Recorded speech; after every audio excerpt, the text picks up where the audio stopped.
All right, this is a demonstration on how to fabricate this bottle shape out of a foam core and cardboard. I have other tutorials and it's going to be the exact same kind of process, just different profiles and different designs and different shapes. So this will probably be one of the simplest ones to do, but I want to get this recorded so it's accessible for the class, because this will be in the packaging design 1. In project 1, it'll be exercise 2, 2A. We're going to do 2 of these. I'm going to do, you're going to build one out of the foam core, and then you're going to build another one out of foam. And we're going to do both of those because it explores different advantages of these materials. The foam is really great for free-form sculpture, and it's a little bit more realistic with bottle shapes. This is a little bit more limiting, but it can work really well with certain designs. This takes advantage of a very typical bottle design approach. If you look at a lot of bottles, they're designed this way, where they have a curved front like this and a curved back, and then they have a unique profile, this outside surface, whatever that might be.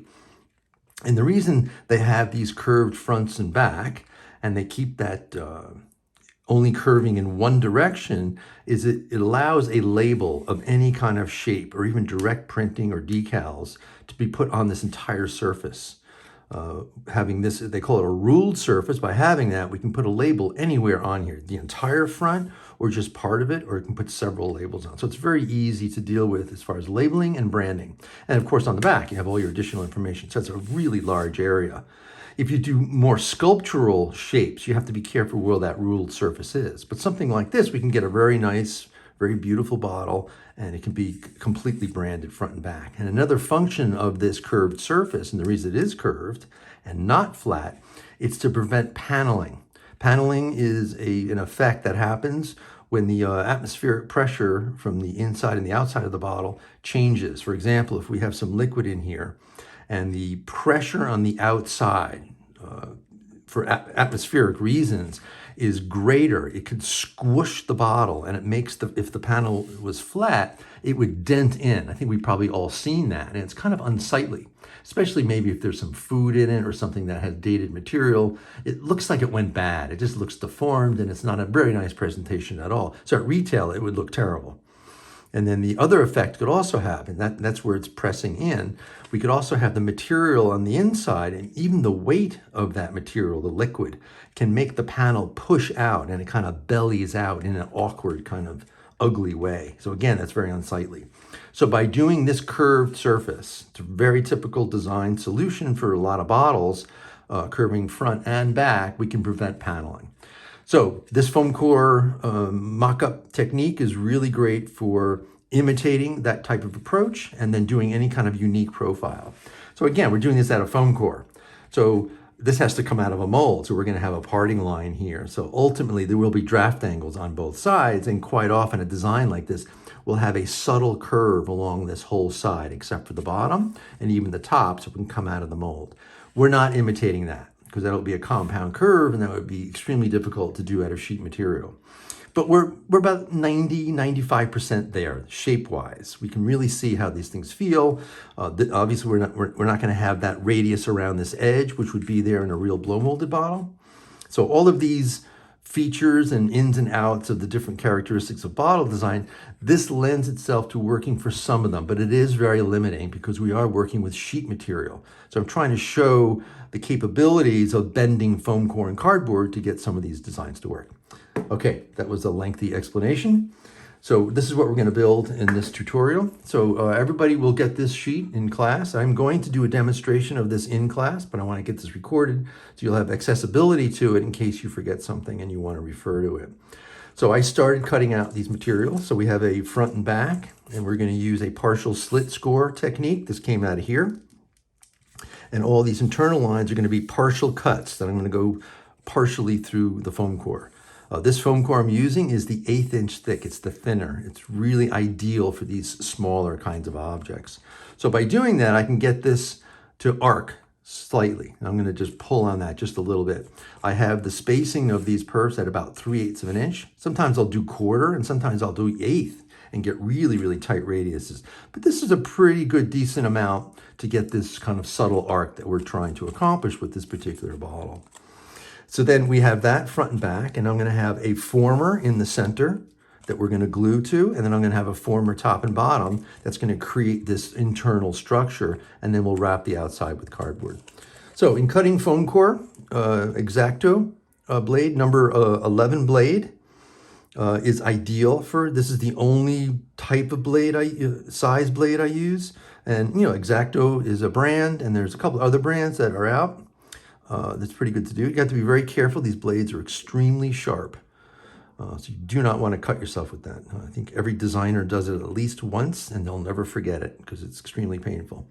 So this particular one has a little twist tightener at the bottom.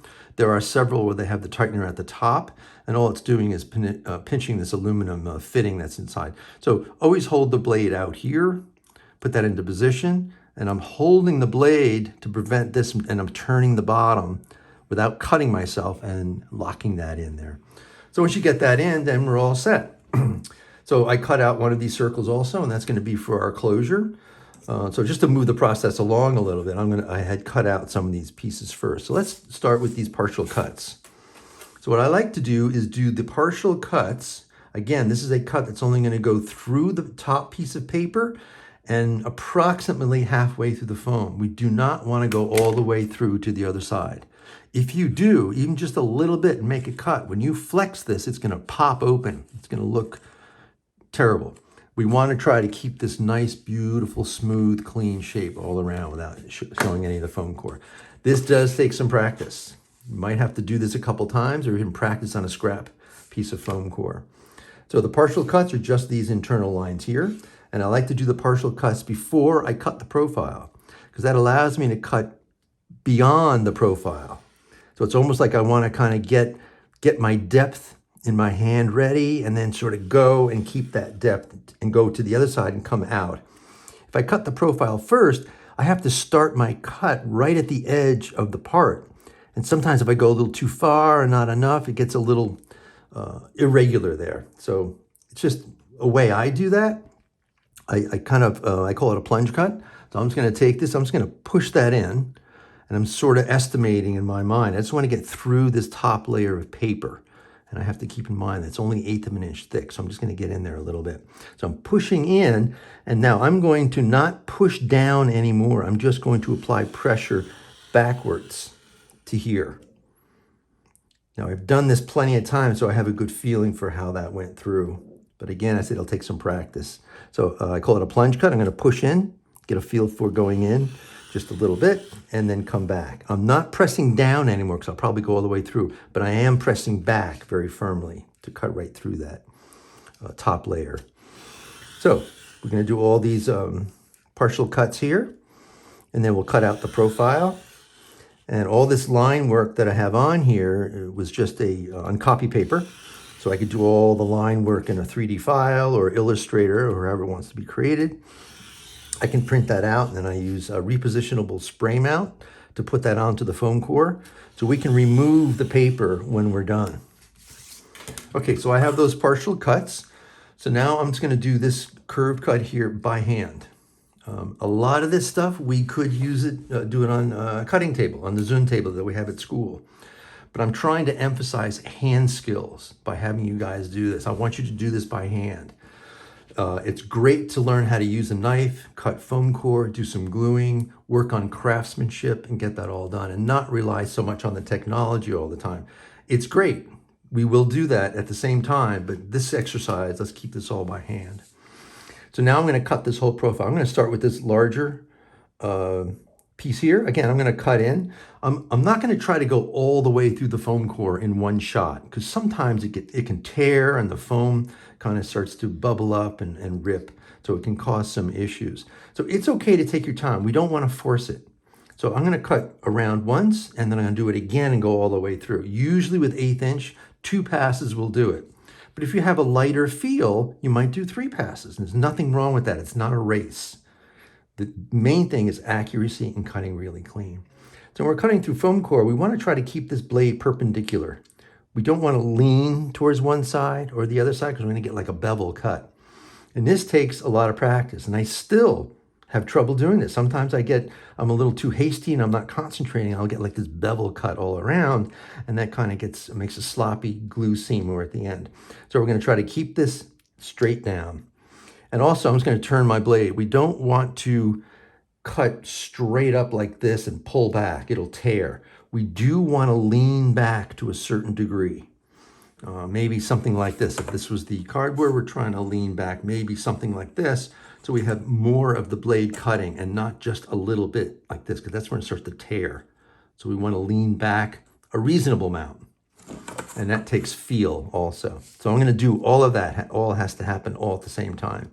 So again, I'm going to plunge cut in, and I want to keep that blade right on that black line. So I'm just going to take my time. So once I go around once, I'm going to be creating a path. So when I do the other cuts, the second or even third, I'm sort of following that path. Now here, I'm going to go around this tight radius. So take your time. I'm going to do a little bit at a time. I'm pivoting my arm from my shoulder. I don't want to jam my arm up. I don't want to keep going and get all stuck and hung up. I'm just going to try to use that natural arc and keep my hand and my lower arm sort of fixed and use my shoulder. So as I come around this corner, I'm coming in here and I'm holding nice and firm, keeping my hands away from the path of the blade. And I'm going to get to about here, and my arm might touch the side. So I'll move the material. So now I'm back to here again, and I have plenty of room to do this. So I'm going to not cut that. I'm going to do that with a straight edge. So I'm just going to come around that corner there.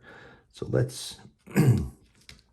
Now I'm on a second path, and I'm going a little quicker because I'm following that first path that I created.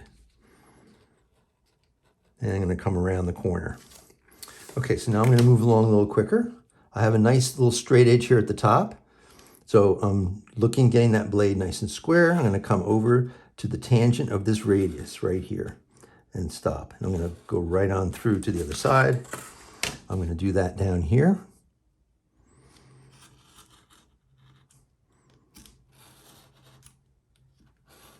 Keep that straight. This radius here I did not cut on that first path. So now I'm taking my time, bring that around, and then I'm going to blend that right into here, because this is where I started, right here.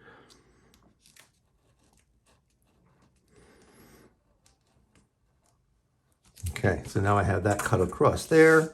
I am going to now line up. I'm putting my knife in that straight edge as a guide. And I'm going to pull my arm up here, and I'm going to pull around to do this radius here as accurately as I can, keeping the blade perpendicular.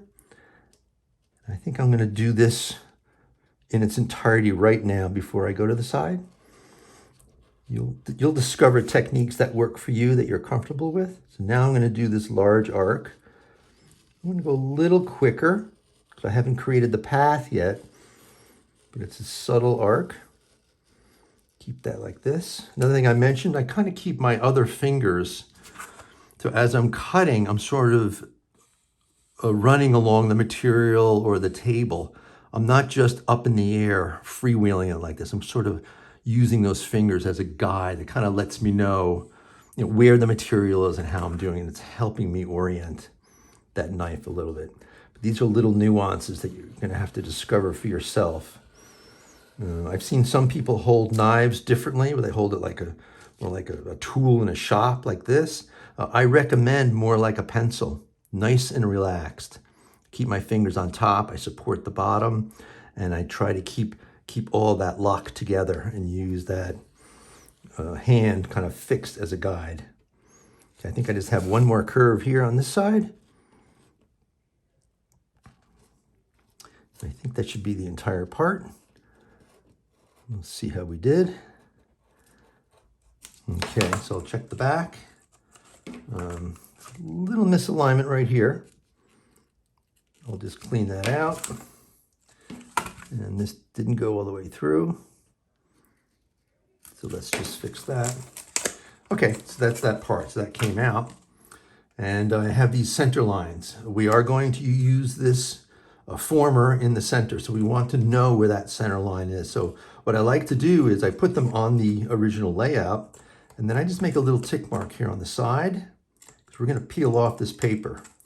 Now the center is pretty straightforward because we have a cut right there. So when I pull off this paper, we're going to have that cut line, which will represent the center of our part. So this was done with repositional spray mount. So this should come off relatively easy. We want to just we do not want to take off the top layer of the foam core. We're using that as part of our forming process. Some of these get a little stuck. There we go. So that's fine. That one came off. So I sort of pull off the ends as best as possible, and then we just peel these off. So that's garbage. So now we have a nice clean cut. All the cuts are on here. So now I just like to bring over that little tick mark from there. And we want to know where this is. So when I glue the former in there, it's right on center. Now, this is a relatively simple shape, so I'm showing best practices because as your shapes get much more complicated, you're really going to want to know where centers are because sometimes it gets really organic and the shape is all over the place. This one's pretty straightforward. I only have 3 internal formers, but I still like to hold on to these centers. And it also helps you to orient where the cap might go. Or some of these I make in multiple parts. You know, there might be 2 or 3 different parts that go together to make one bottle shape. And we really need to keep track of how things are. So I'm just gently flexing. We do not want to press too much because if you press too much, you'll hear it. It'll go dink, and all of a sudden it'll make a fold and you'll crease and you'll ruin the part. We do not want that fold. We just want this to be a nice, gentle arc. So I'm just going to force that around just a little bit and not go too far. So we'll have both of these ready to do that. So to glue that, we need these other formers. So I'm going to cut these out. I know I have a couple of extra lines here. This outside line is the actual geometry of the bottle. That's the outside edge of the bottle. That's what was built in 3D. So the reason I stepped that in is because that's the thickness of the foam core. This piece of foam core is going to go right here. So I have this 1/8 inch thickness on both sides, so all I want is the piece of foam core on the inside. We can ignore the circle because that was just placed there for position, and that's these circles. So we're not going to cut that. I have my center lines, and the reason I brought this edge in is because as this material travels on this arc, it's reducing that distance. If it was a straight edge, straight all the way across, it would line up. But since we're curving, we're losing a little bit of distance. So I'm going to need to trim that off.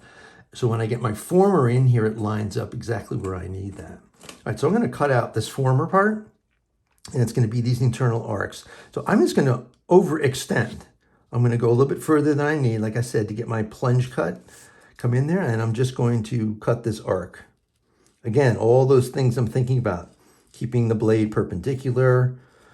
I'm not trying to force it all the way through. I'm just going partially, keeping this nice and straight. So the 2 passes, that should do it. And then we'll do the other side.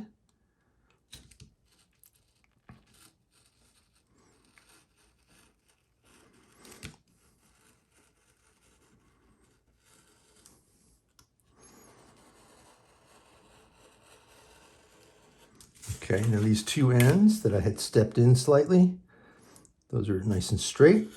So I'm just going to cut them out.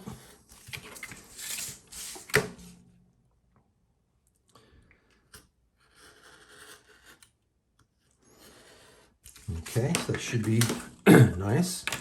So let's just take a look at this edge. This is that edge I'm talking about. We want that kind of, so it's not bad. I'm slightly on an angle, but not bad. Looks pretty clean. That's sort of the goal. See, that's a little bit on an angle there, but that should be okay. That's going to be internal. This looks nice and square. So very nice part. We do want these centers. It's a little confusing on which centers we need. So we got to keep track of your geometry. That's why I wanted to record this so everybody can refer to this. I will show it in class, but it'll be a quick demonstration and you might forget some of that. I just want to know where this center is, and I'm going to do that on both sides because we're going to use that as a guide to glue our other formers in there. So I'm going to just transfer that information to both sides just so I know where that is. And that's going to go like this. Looks slightly crooked. No, not bad. We're pretty good. So then I have these other two formers. I made a little adjustment here. So I added a little bit on this distance and I took a little off on this distance. When I give you your pattern, I'm going to give this pattern to you on the foam core. So all you have to do is cut it out. I'll have that accurate at that point. So I'm adding just a little bit of material here. And we'll see if I have to make any more adjustments. This will be almost like a test to see if this little addition I added on here is going to be accurate.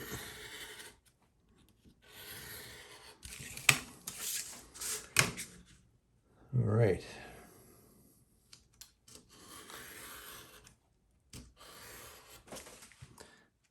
And here, the pencil line is my new adjustment. So I'm right there, okay. So that should come out. And these are 2 parts. So I'm just going to cut that center line. Now on here, I don't need to transfer any centers or tick marks or anything like that, because this is just a piece of cardboard, a piece of board that's going to be this former on the inside. So we can just remove that paper. And we need to remove the paper so when we glue these together, it doesn't get in the way of the glue joint. So this needs to, okay, line up. See how perfect that is? This is going to get glued here. So that lines up really nice. And this should be the same size. So that looks good. And all of this needs to equal this length. So we'll make a little test on that. So here's where the center lines come in. This is the center line here. I have the centers on here. So what I want to do is I want to glue this piece right on the middle of that line. And I can look at my tick mark at the end. I don't want to have it above it or below it. I want it right on the center. And I want it to line up here in the middle. And I'm going to flex these around and tape these and glue these into position. And that's why it's called a former, because this part is going to hold this into position. And then once I glue that in there, then I'm going to glue this one in here. That's still a little short. Oh no, I can move that up. Okay. Looks like we might be okay. That's slightly short. All right, we can sand that at the end. I'll show you how that works. Okay. So let's do that. So this is still, I'm just going to flex this a little bit more. Because when I put this on here, this is going to want to pop open, but we're going to use tape as a kind of a clamping mechanism just to hold that down. Okay, just without bending, no bending, I'm just going to flex that just enough. And I want that to, when I glue this in here, I want it to sit comfortably and not pull on this too much. Okay, so that looks pretty good. So I set up my tape ahead of time. I set up these pieces. So I'm going to use this piece of tape. When I glue this into position, I'm going to pull this around and tighten it against that part. And that'll be my clamping mechanism. So I'm going to set up these pieces of tape right here like this. Just going to pull that in just a little bit more. So that should be fine. So the glue for this, just use regular Elmer's white glue. A lot of people use hot melt glue, which is fine. Just hot melt glue is basically just like a low temperature plastic. And it takes up too much. It's kind of bulky. It's like it takes up space and creates thickness that I don't want to have. So I don't particularly care to do that too much. All right. Okay, so that looks ready. Just gonna flex it a little bit more. All right. So all we have to do is put, excuse me, put glue, and then not too much, just enough. The more glue you use, the longer it takes to dry, which can get in the way depending on if you're a rusher or not. So I just have enough on there. If you use too little, it won't hold. So now I'm trying to estimate. I need to put that right on center in the middle. So I'm going to put that in here. I'm going to check these little edges here and see if they're on center. And they look pretty good. So I'm going to pull this around and I'm just going to fold that over and make that stick right on that part there. And I'm looking in here to make sure I'm getting a nice, make sure this is holding. Looks like it moved a little. No, we're good. So I'm just folding this back because I have a little bit too much tape there, and I want to bring that around because I'm going to put the other part on top of this, so I don't want that tape to come around the corner. Okay, I'm just going to pull a little bit more on this.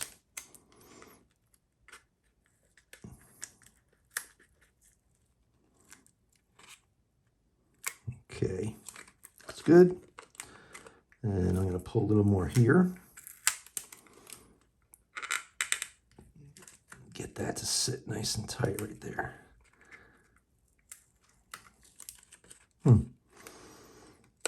Yeah, so that's pulling up. All right, so I need to go all the way up to the top here. I was trying to avoid that so I can get that other part on there. So it was pulling away right at that edge. We don't want that to happen. This one's also pulling away. Okay, so I'm just gonna I'm pulling that pretty tight. Because what we're doing is we're looking here at this little intersection down here. Need to make sure that that is going to make a good contact right there. So that looks pretty good. Okay, so what I wanted to do is put all the other formers in there and then put this on the other side. So I might have to do like a little extra step here to get that to work. Okay, so these get glued in here, and they're going to line up at the centers, on center here and here. Let's see how that one works. Not bad. So we know this is our center line, that center cut. I don't have a pencil line on there, but I know where that's there. And now we have this. Those are the two guides that I'm going to use. And then we have the little tick mark on the end, and I have that little center right there. So that's perfect. So this needs to be glued in here. We don't have to tape this one necessarily because there's no tension on this. It's very passive. It's just sort of going to sit in here, so we don't need to use any clamping or taping or anything like that to hold that. So we could do those right now. Again, not too much glue, but enough. It's also a little bit of a judgment call. So I'm going to get that right in there. Look at this here, put this on center, and just sort of hold that into position. That looks good.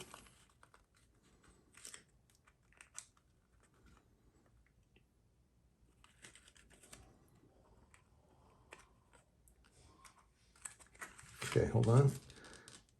Gonna hold that just for a second. I'm kind of losing my little clamping action over here. I'm gonna pull that over a little bit more. So we have to keep track of all these connections that we're making and make sure everything is staying in position. Okay, and now the same thing on this side. Let's see if this is holding the geometry. This one looks a little bit taller. So let's see what happened here. I'm going to feel that a little bit. Okay, that's slightly taller. So I think I'm just going to do that right now. It's extremely subtle little cut. I'm going to take off a very, very small amount. Okay, that should do it. I kept that square. So what I want to do is make sure that these are lined up. So that's actually still slightly tall. I know these things seem pretty subtle, but it can make a difference on how this whole thing goes together. I'll take a little bit more. All right, that looks good. I'm just checking it from both sides to see if the part is square. So it's slightly off square. That's probably how I cut it out. Okay. Okay, so that looks pretty good.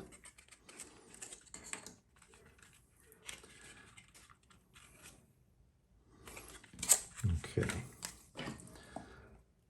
So I have glue on the short end. And then on this long end, let's put this into position.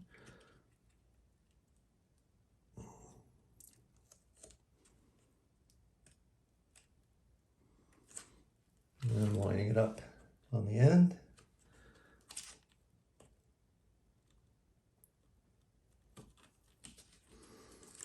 And just push that in.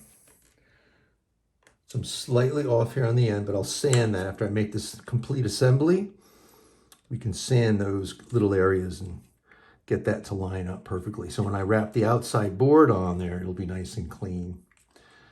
Okay, so since I have the tape and it's still pulling off here, so I need to make adjustments here. I'm just gonna add a little extra glue in there because that keeps pulling up. All right, let's try to get that to hold. Like so. So when there's a little bit of extra glue, I kind of like to remove that. I cut up these little paper towel pieces, keep the fingers clean. So that should hold. So if I didn't have the tape coming up around the corner, I'd be able to put this into position right away and let this all dry. So what I think I'll do is I'll just stop recording for a second and let this set and then continue so we can keep this thing moving. So I'll be back.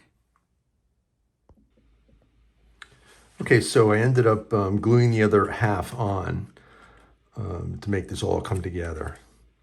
It's just easier to do it together. So it is a bit of a judgment call. You can do half at a time or do the whole thing at once. So the whole thing at once, we got that down together. So now I have both halves, both curved halves on here, and all the formers are in the center. So that's dry and ready to go. But let's step over to the closure part and get that glued. It's a simpler part and it's a similar kind of a process. So I had cut out one of these discs already and it had the center lines on it, but I transferred that so I have center lines on both sides. I'd like to hang on to that and we'll see how that becomes pertinent later on. So in cutting a circle, it's the same process. I do that plunge cut to get in, but now what we want to do is do that whole cut all at once so we don't have any stops or irregularities. So it can be a little challenging, and this is quite small, but it's the same principle. We're going to lean back a little bit, try to keep this perpendicular and move, keep our hand locked and move our arm around our shoulder. And this time I'm taking it nice and slow.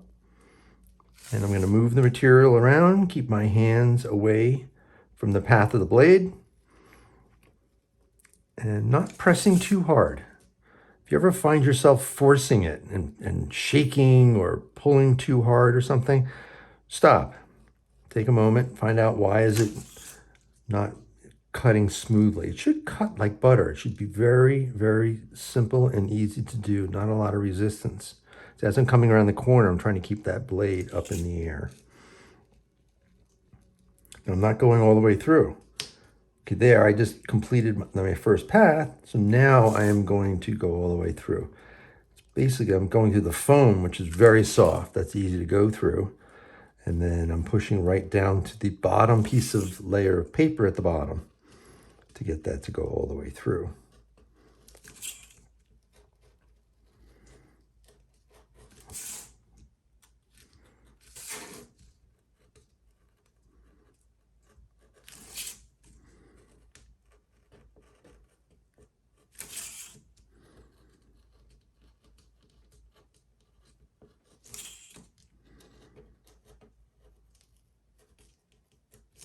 Okay, should be it.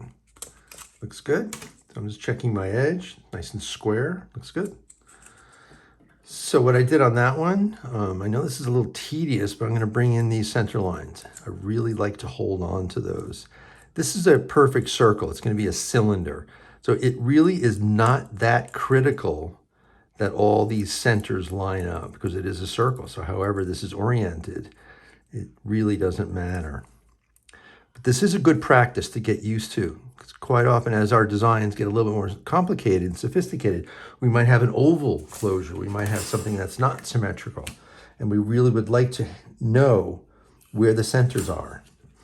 A lot of this mock-up techniques on building geometries will ultimately lend itself to 3D modeling because it's the same type of thinking when you're building something. If you're building a cylinder or a shape and you're going to attach it to something else. In 3D modeling, we'd like to know centers and edges and how things are going to align. So it's a similar kind of thinking to do that. And actually, at the end of the day, it's similar thinking to everything, even sketching. I'm going to do some sketching tutorials in our first class about drawing basic geometries and how they line up. Okay, so I got these two discs with centers on it. So we're just going to put some formers on the inside. Now, these are quite small, little finicky little parts. So we're going to have this one piece here. That's going to be one panel that just has the center line on it. And we're going to glue that into the middle. And then we're going to glue the other two parts next to it. So we have like this cross structure in the middle. And then we're going to glue the other disc on top. These are the other two parts. So I have that little space in there, and that represents the thickness of the material. So when I remove that, it'll all fit together, hopefully. So a good way to cut this is I would cut this center part, remove this from the center. I'm kind of cutting out so I can go past the geometry of that shape on this side. I'm going to come out here. I want to remove that piece of material. And then it's a matter of cutting. I'm cutting all the way through. 2 passes, and I'm cutting all the way through.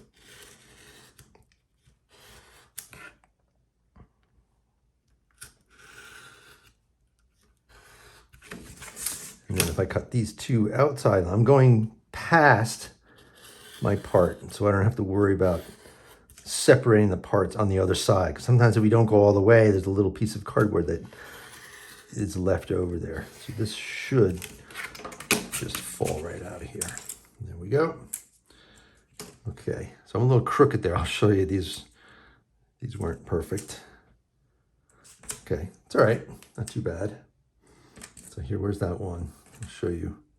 So here you can see this is like quite a bit of an angle there. But it is internal, so when I glue this all together, we'll see how these parts are going to fit. I do want to know the centers of this, because that is what's going to line up those other 2 panels. So let's bring that on there.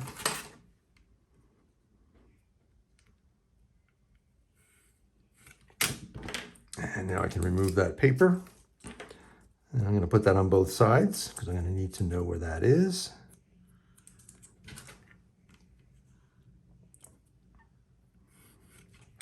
This. So these will glue. So I'm going to check the heights on these. It looks good. And so there's a little bit of an angle on these. These don't have any centers. So I'm just going to remove that piece of paper. It doesn't get in the way of the gluing.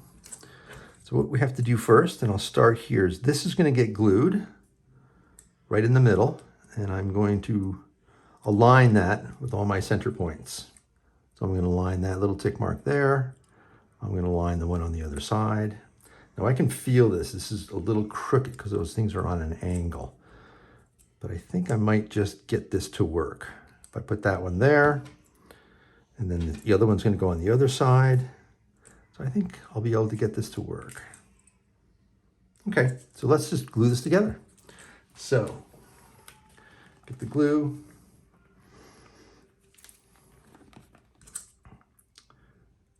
This one looks, they're both kind of crooked, so we'll just do the best we can. I could straighten that edge out a little bit, but I'm just going to move along and make it work.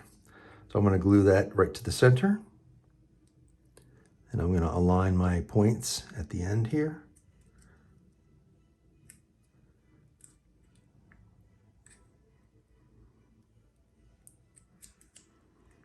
Okay.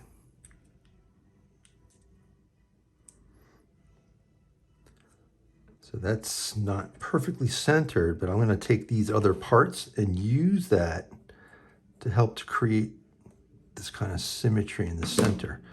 So if I put glue on those and set that into position here, it's going to help support that centerpiece. And then when I do the other one on the other side, it'll all, even though some of my little surfaces are on angles and it's not perfectly lined up, all of that together will make it work. This. I'm just going to push that on this side. Push those together. Get that to center. Lining everything up on my calibrations. So I'm just going to squeeze these two together.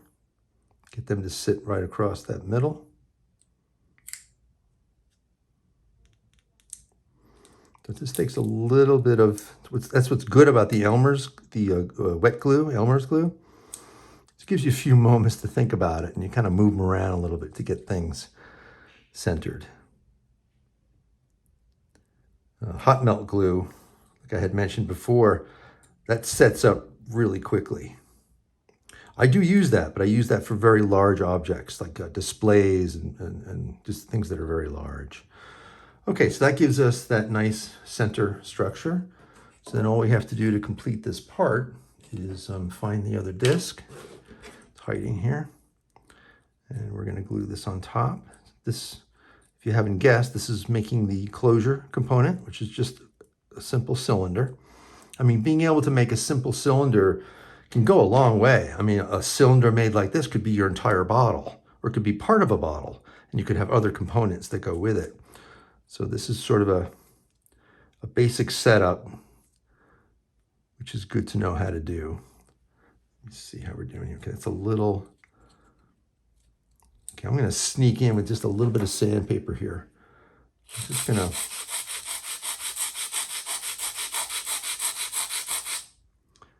just clean that up just a hair. This is still wet, so I'm pinching this and kind of clamping it with my hands at the same time. And I'm just gonna straighten that off, straighten that out just a little bit. So when I put this on there, I'm gonna get a little bit of a better bond. Okay, so that looks good. That's good. So I need to put a little bit of glue here. So all these glue joints we're not gonna see because we're gonna wrap this entire part with a piece of cardboard. And all of this will be hidden. So I'm just gonna try to center that as best I can. Again, if things are slightly off here, we can sand them and get them as centered as possible.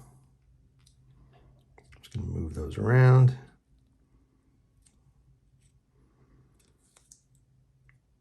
Okay, not bad. So I'm just really squeezing top to bottom here just to kind of clamp that in for a second, get that to hold.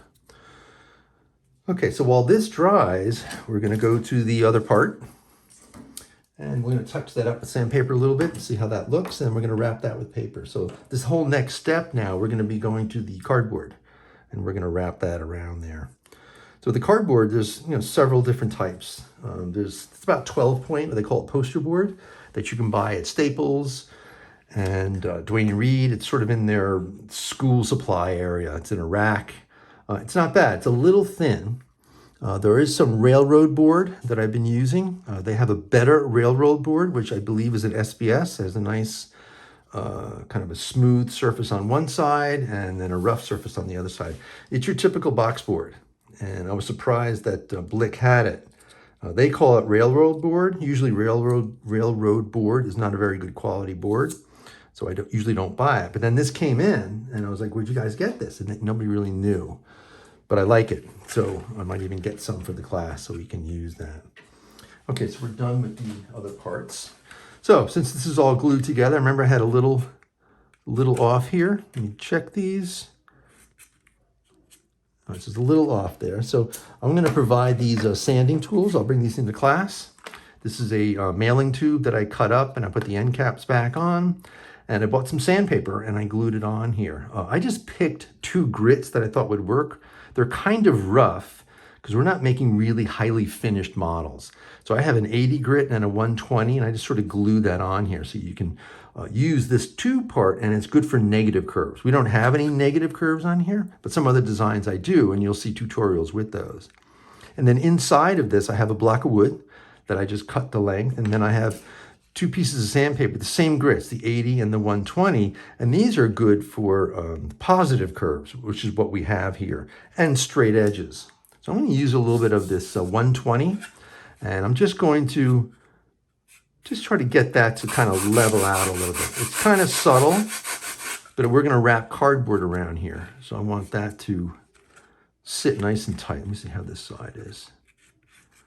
Yeah, this is the one that needed a little bit more here. So I'm trying to stay nice and square. I don't want to start curving this because this is the foot of the bottle. I want to keep this nice and clean. So I'm going to constantly check to see the square.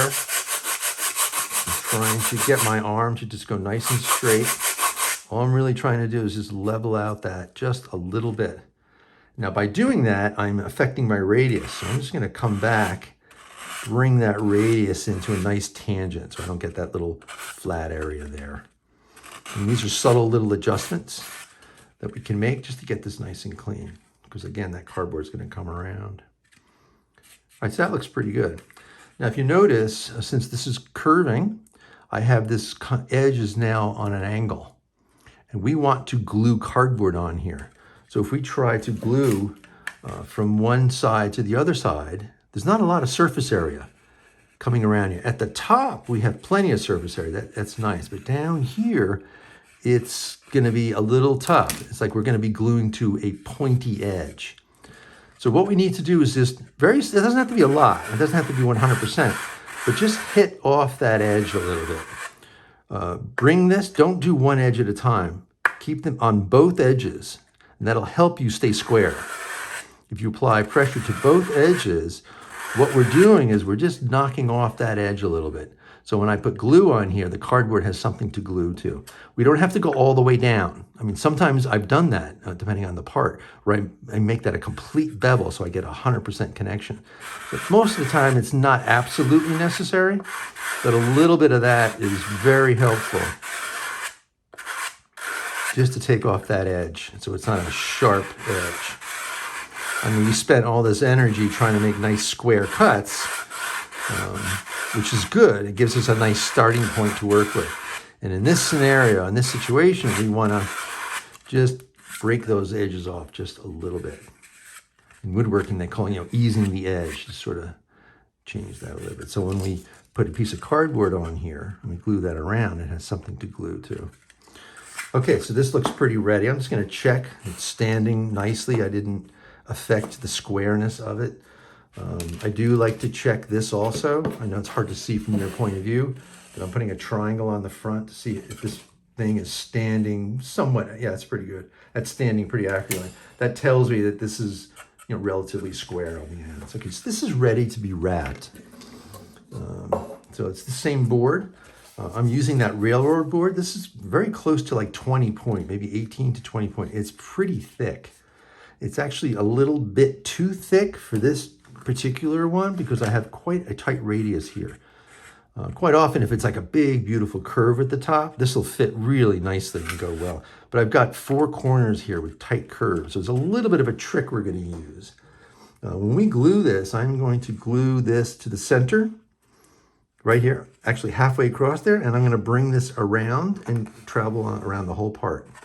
But right here, you can see it's starting to break in a very unusual way. It's not as clean. So what I like to do is use like a wooden dowel or a pencil or something like that. And I kind of just roll the material a little bit to help it curve in. You can see I'm wrinkling the material a little bit, but it helps to keep that radius pretty nice. So this takes a moment to think about that. So what I'm going to do is I'm going to wrap this down here, and I'm just going to make a little tick mark about here. So I know that that's the curve area. So I'm going to try to do this little rolling thing in all of those corners. So when it gets to the point of gluing that on there, it'll encourage that material to want to roll around there. So I'm just going to do that a little bit right there. That actually looks pretty nice. The other one I did, it got a little folded. So I'm going to come around. So when I glue that on there, that'll be nice and tight. So I'm just going to do that in these other 2 locations to get this. So when I glue it on there, it'll sit nice.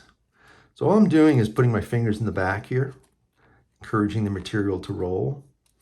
When I do the demonstration in class, I'm going to talk about these cardboards. They do have a grain, like a direction. you can't see it here, it's very subtle, but if you look closely at it, you can sort of see how the pulp has been put together, and there is a direction. So direction being like a grain. So when the grain is running this way, we see the little edges, not edges, but like how the pulp is laying, that's more flexible than the other direction. Now I know I have this cut thin. I cut this in this direction deliberately because I wanted to have the grain allow this to be more flexible. If I had cut it in the other way, it would not bend and fold as easily. Like these are rolling quite nice here. So when I do the demonstration in class, I will show that more clearly so we can see how that material works. Okay, so that's coming around the corner. So I'm just gonna make one little mark here. These are just sort of approximations. About there is where this fold is going to happen. And it's happening up from that tick mark. So I'm just gonna roll that a little bit. Try not to make any folds here. I just want this to be a curve. Come around the corner. It's kind of breaking the fibers down just slightly to do that. Some people actually wet the cardboard. There's a whole series of different techniques. YouTube has them all. So I'm just sort of showing how I would go about doing this. All right, so this is going to come around. So ultimately we need to, I made it long deliberately so I can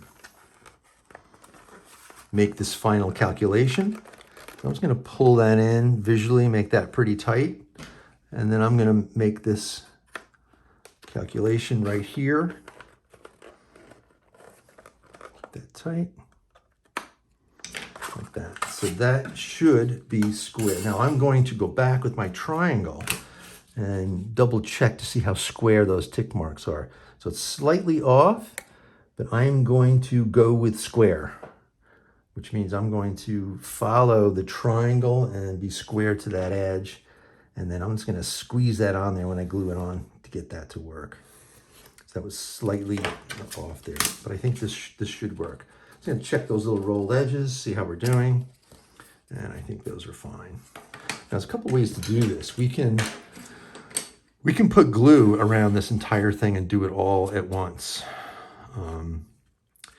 It's possible. It's a little challenging to get everything to line up and squeeze and glue, and sometimes we're taping. So it's okay to do it in halves. So I'm going to do it in halves, which means I'm going to put the glue up here where I'm starting, and I'm going to put the glue around this edge, and I think I'm going to just come over to here and stop.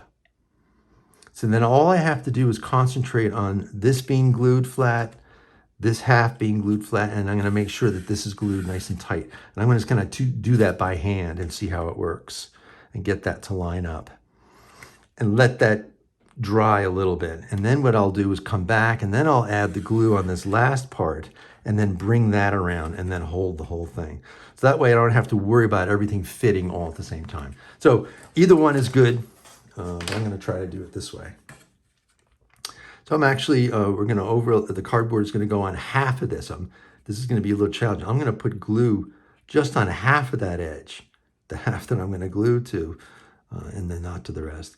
And then be a little bit more generous around the corner here.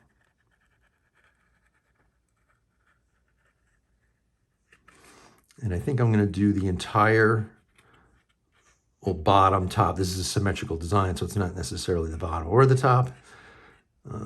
We'll see how it all looks. If it looks really clean, then we can pick either one.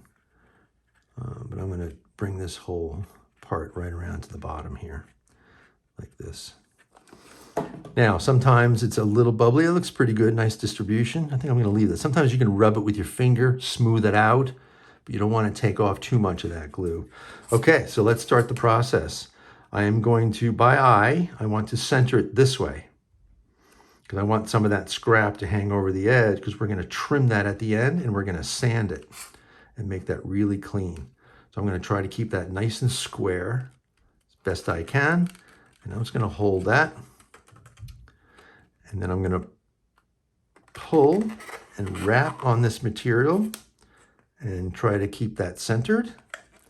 And I'm going to bring that right across the bottom. So I'm actually going to press down on here, which is going to press down on the bottom. And I'm going to check my glue edges here and hold that and see how I'm doing. I have a little bit of a gap there. Let's see how the other side is. The other side looks really good.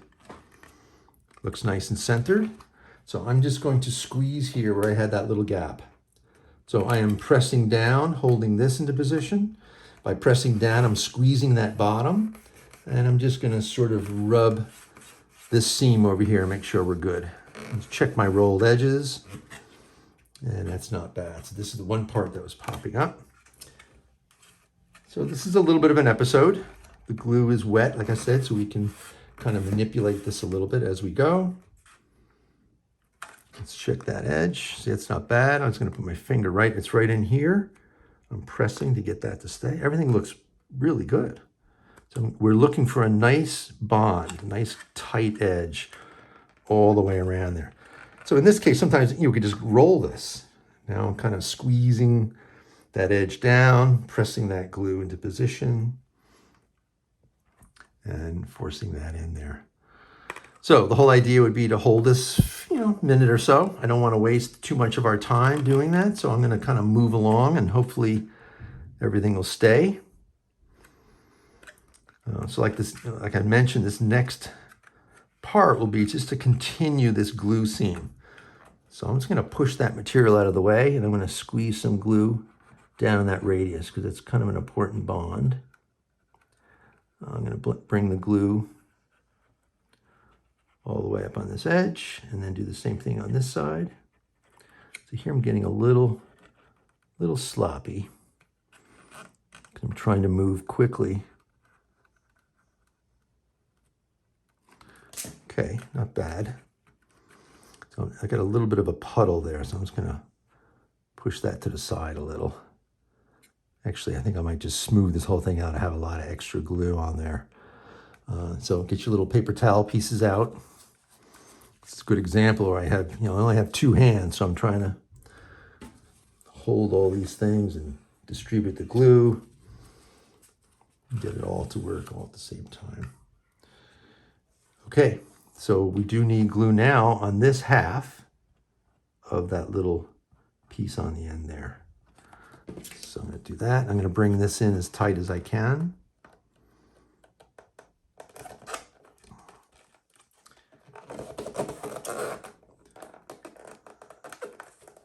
Okay, so this is a little off. Let's see what's going on.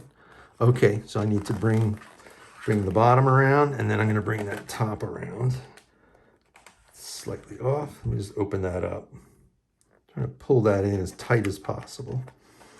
So I'm going to do that rocking thing to get that to push that material right into position. So I'm trying to squeeze and wrap the material all the way around to this front edge. So something's not square, so that's okay. We have some space. So it's better to get this bond to be nice and tight than to have this edge square. And I'll show you how that works after I get this into position. Okay. So a lot of this glue that I have on the end here, I can fix that later. Clean that off. So I'm just going to pull that in, get that in as tight as I can. Could probably get that a little tighter. Oops. This is moving quite a bit.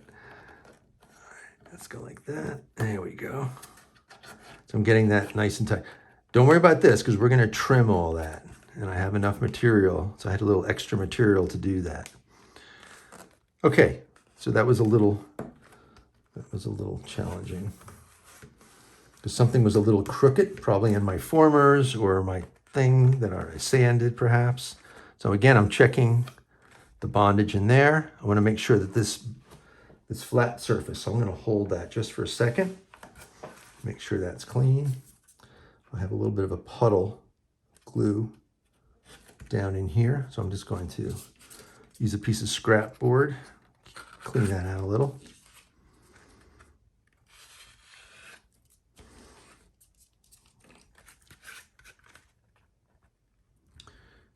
Okay, it's a little bit down here.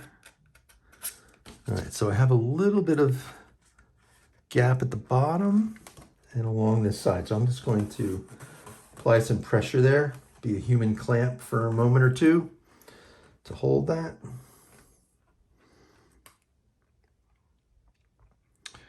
Because when we finish this off, all this extra cardboard that's protruding beyond the surface of the foam core is going to be trimmed and sanded. And that's what gives us a nice clean edge there.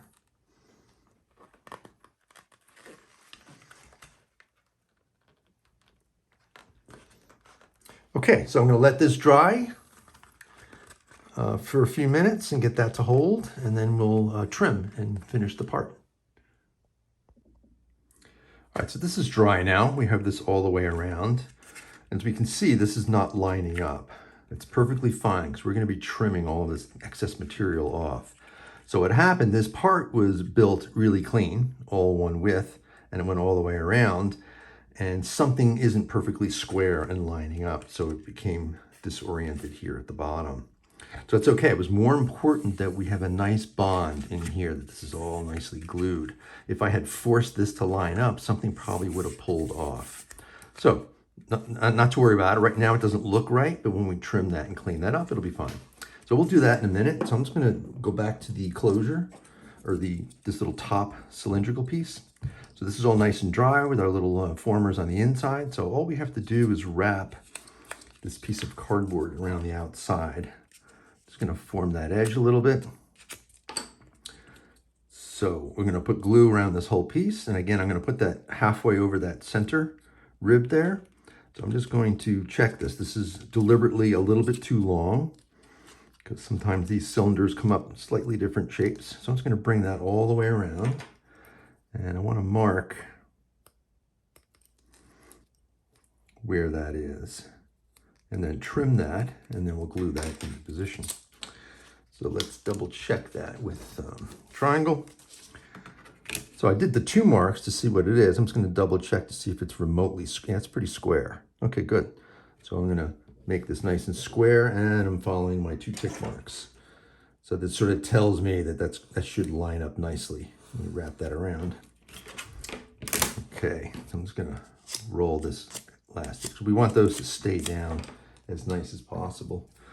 I'm just going to set up a piece of tape. When I wrap that around, I'll put the tape on there to hold that so I don't have to be a human clamp for too long. All right, so let's see. I'm just going to quickly double check. Okay, that comes around nice. Slight space. I'm going to pull that in nice and tight. I'll put my tape on there. So I'm getting a nice bond here all around that. So that looks like that's going to work well. So what we'll do, put glue around this outside edge. So I'm holding the cylinder on the outside so my fingers don't get all over the glue. So sometimes if you get your fingers all over the glue and then it gets all over the part and then it starts to become a mess. So what's nice about this foam core and even the cardboard, it has one of the surfaces is smooth, so it has a slight sheen to it. It has like a little bit of a finish. And that's actually quite nice because you can actually take a little water and I can clean off glue spots just a little bit. We don't want to submerge it or get it too. Okay, so I think I'm actually going to just lightly, not rub the glue off, but I was going to spread it out a little bit just to get that to be a little bit even. Again, this is a little bit of a judgment call depending on how much glue I have on there. All right, so I'll make sure I clean off my fingers before I start doing this. I did not put glue on this center rib, so I need to do that. Or did I? No. So I'm just going to pick one. We don't necessarily need to put glue on all these ribs. Which is basically the one where the cardboard is going to start and stop. Okay, so I'm going to put that halfway on, and this is challenging. I want to try to go only halfway and put my finger on just half of that and try to bring this around. And I'm going to push that into position. Get the glue off. So that looks nice and tight there. That looks great. Just hold it for a second by hand. Double check everything, make sure nice and clean. And then I'm going to put this tape on here. I'm going to pull this pretty tight. Get that to sit right there. I'm just going to push down on that seam right here where it's sort of bubbling up a little. Press, because now I know where to press because I have everything lined up. I know where the formers are in the inside. So I can, if I start squeezing over here, I'll break the part. But here I can press on that nice and tight. And also these centers are going to help me orient it on the, I know it's just a dowel, so it doesn't really matter. But like I mentioned, it's good practice to hold on to those center points. So let's say if this was an oval or some other kind of a unique shape, we know where that orientation is. This is just a simple dowel, so this is pretty straightforward, but I still know where those centers are. Okay, so we're gonna let that dry. Now we'll go back to our main part. So this next step is a little challenging. There's a couple ways to do this. We are going to cut this with the knife, and I'm not going to cut it perfect. I'm not going to try to cut it perfect. I have done that several times and I always fail. If I try to cut perfectly along that edge, the chances are I nick this surface and I start to cut it. And then once you cut that and damage that, it's really hard to go back. So I'm going to just demonstrate cutting this.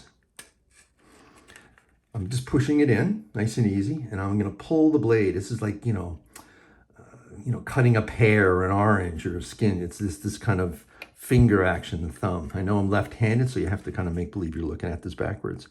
So I'm going to just slide this, and I'm not cutting perfect to the edge. I'm leaving a little extra space because I'm going to use sandpaper to clean that edge up. I feel like I have more control using sandpaper to get to that edge, so I can keep that as perfect as possible. So now I'm going to come around the corner here. That's a tight radius, so it's going to be kind of careful. And I'm not going to cut my thumb. I'm going to come to here.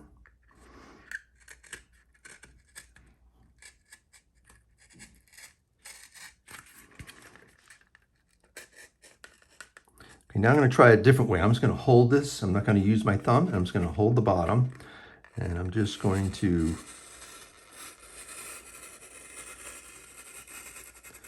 run this along. So there's several ways to do it. You have to get a feel for what you're comfortable in doing.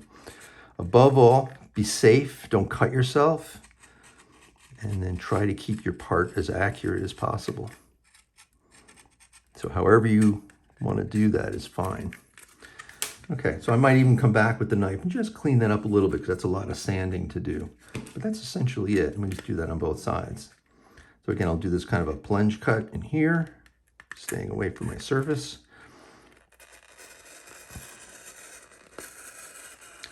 And we'll just run along like this.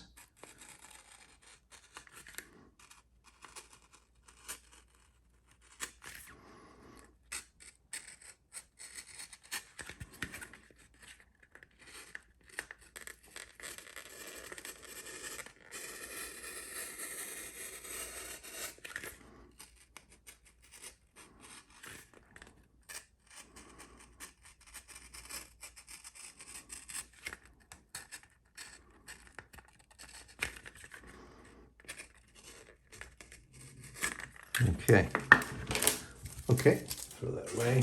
All right, so now I have that pretty close. A few of these spots are a little bit high. So if you feel like, we can go back in, clean those up. Gonna make sure we don't damage the surface. We are going to sand this, and the sanding can be, can take some time.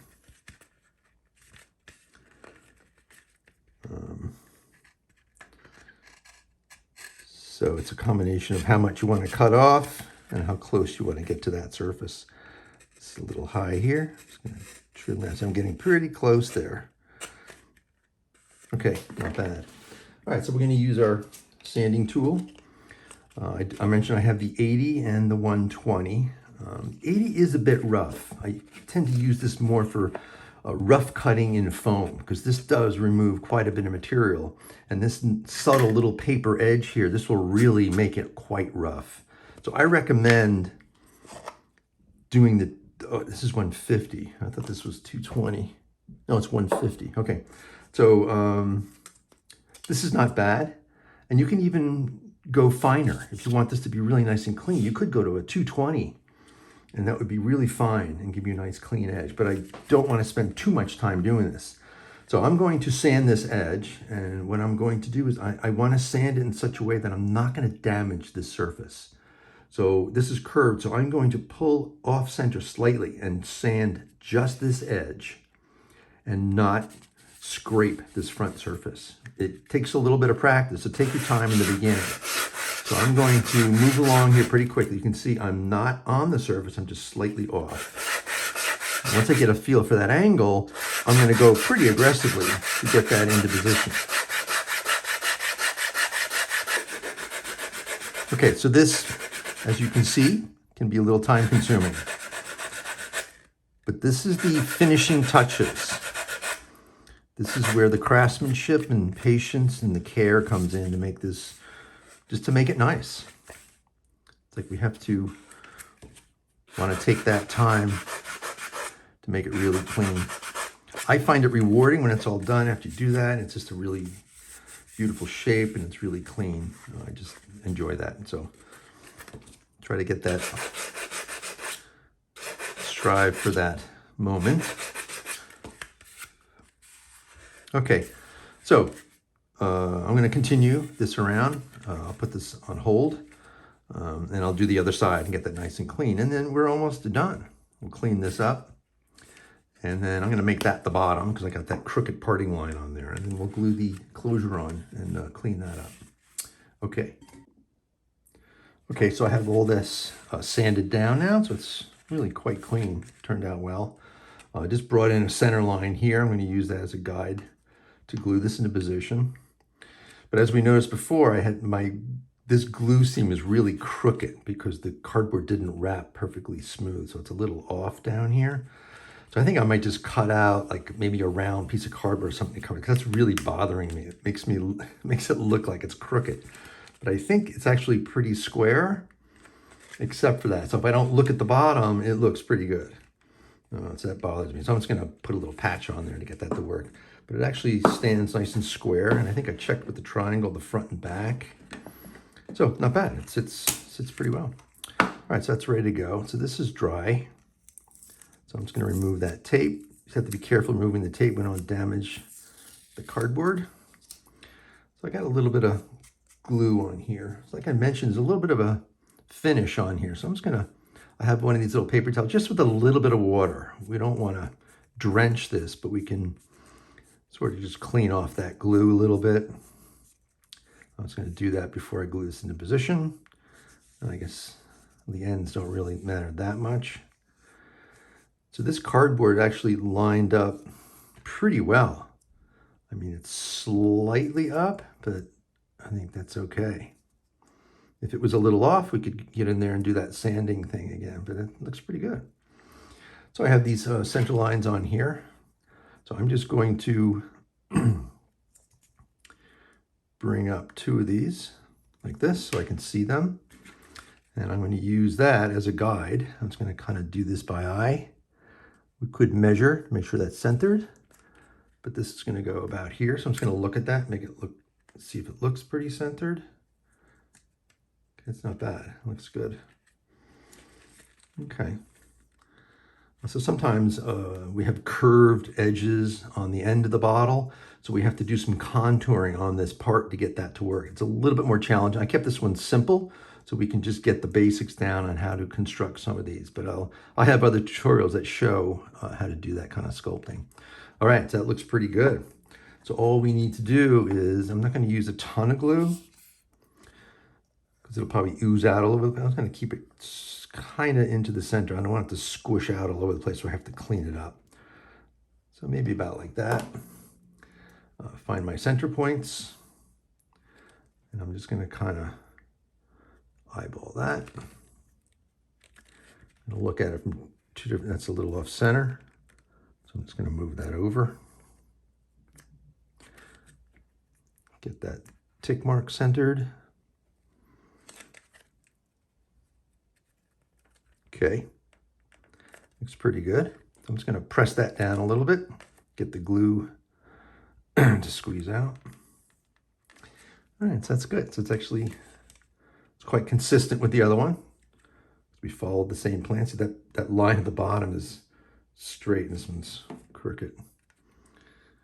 Yeah, things like that really bother me because I'm just looking at it. You kind of want to look at your part when it's done and go, okay, you know, it's pretty accurate. So when you have something like that, it's kind of a glaring mistake. Okay, so that's the construction of that. Just in summary, like I had mentioned, these are nice ruled surfaces, so you could even continue that and put a label or a graphic on this to kind of finish that off, or just maybe some color just to indicate where a label might be. Again, I'm going to review blow molding in class, but there's definitely going to be a parting line on both sides, and that's how the tool separates.